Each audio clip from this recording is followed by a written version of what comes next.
how are you all? I hope you are doing your best in your own condition to serve your duties with utmost love and honesty.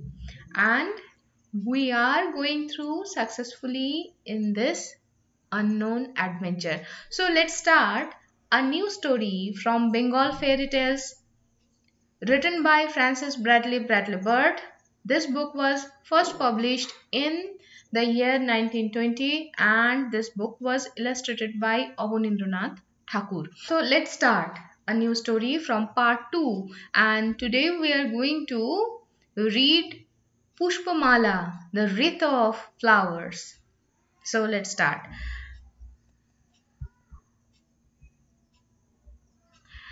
In a certain country, the king and the prefect of police were both childless, and they bewailed it as a great misfortune. One day, an astrologer came to the wife of each and pointing out one of the 7 tanks near the palace, told them that they would have the long desired son and heir were they to bathe in it. The next day they went to the tank, the queen by the steps on one side and the prefect's wife by those on the other. When they had dipped their heads in the water, the former called to the latter and proposed that, in anticipation of the fulfillment of their expectations, they should enter into a pledge. To this, the prefect's wife replied that people like her did not understand what a pledge was, and that therefore she could not enter into one. At this, the queen explained to her what a pledge meant, and said that the one she should propose was that their children, if of different sexes, should be married to each other, but if of the same sex, they should be meet by eternal friendship. A sense of a similar nature was at that very moment being enacted elsewhere. The king and the prefect, with innumerable bodyguards, were hunting in a forest. They had been on the lookout for game for hours without success, and the king put the blame on the prefect of police because he being an Atkura, his very presence was unpropitious. The prefect was a great flatterer, so instead of turning the tables on the king as he could with perfect justice have done, he agreed to submit to any punishment that might be inflicted. The flattery succeeded and the king kindly called him away from the others for a chat. The conversation was opened by the king, who said that during the previous night he had dreamed that a son was born to him and another to the kotal.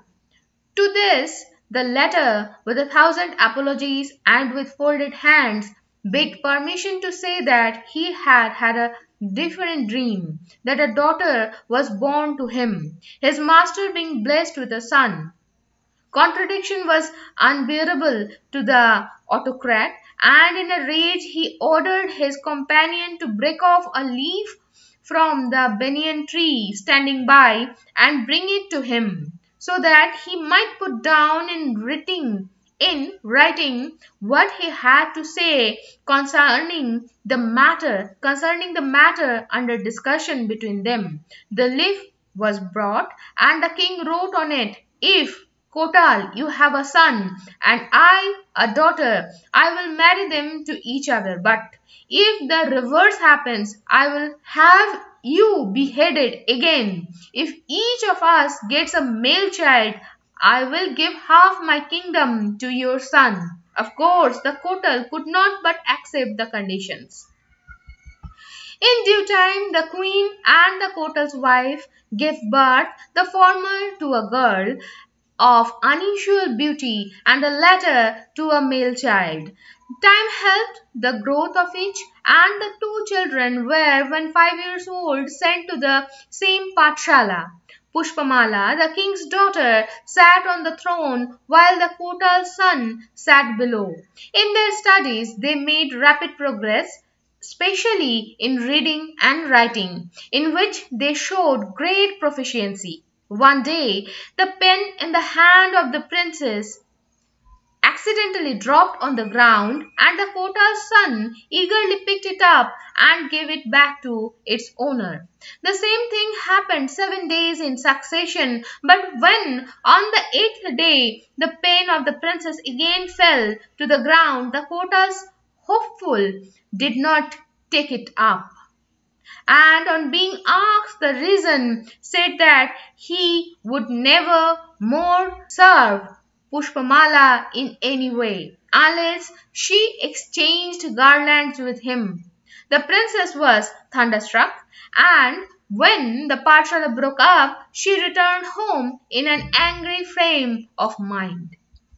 The incident of the pen took place when the princess and the Kotal's son were each about 15 years of age, and instead of estranging the heart of the one from the other, it produced such feelings in both of them as seemed vague and indefinable to themselves, but which may safely be said to have been the first germs of love.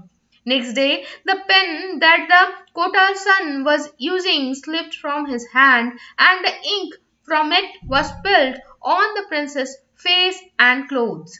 A tremor seized the former, and he was hesitantly begging an apology.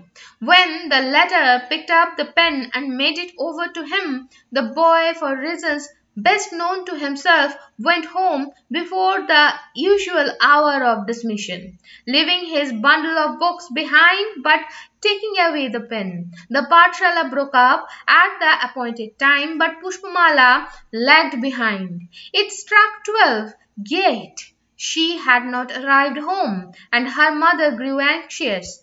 The princess at length reached home in a strange humor, and in spite of the importunities of her mother, did not even touch the food before her, but retired into her room. The Kota's son, too, was in an unhappy frame of mind. Having reached home, he moved about restlessly, unable to fix his mind on anything that had formerly interested him.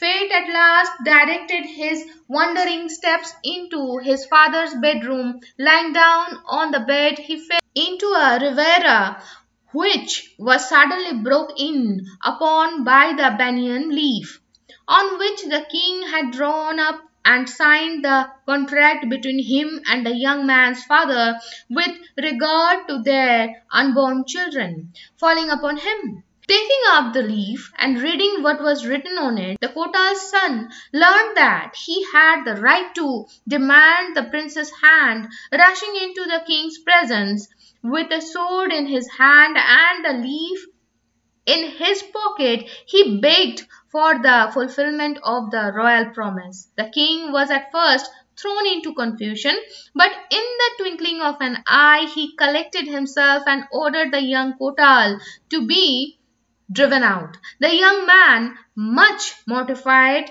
left the palace and, walking at random, reached on the 7 tanks nearby, into which, in disgust, he threw the sword and the banyan leaf. He then directed his steps homewards.